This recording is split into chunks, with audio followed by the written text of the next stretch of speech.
qui distingue la jeunesse de l'âge adulte et de la vieillesse, c'est que la jeunesse, elle a besoin de s'initier. Elle a besoin de s'initier.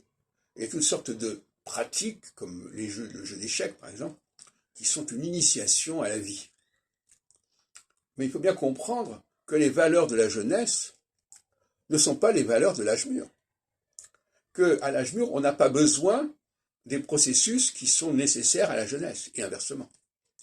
Donc là, il y a quand même une séparation, je dirais, diachronique, si on peut dire. L'âge fait qu'il y a des expériences qui font sens quand on commence dans la vie et qui ne sont plus utiles par la suite.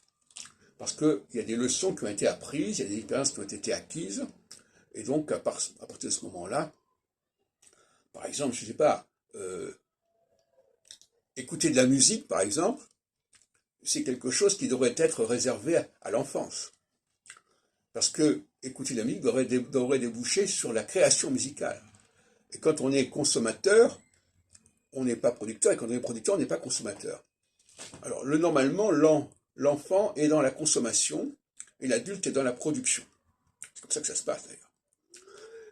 Et par conséquent, il y a un clivage d'âge qui est important, sur lequel on peut réfléchir encore, à savoir que avec l'âge, on a eu le temps de s'apercevoir que certaines certitudes devaient être corrigées ou que le temps était nécessaire pour que les choses prennent une tournure véritablement valable, etc.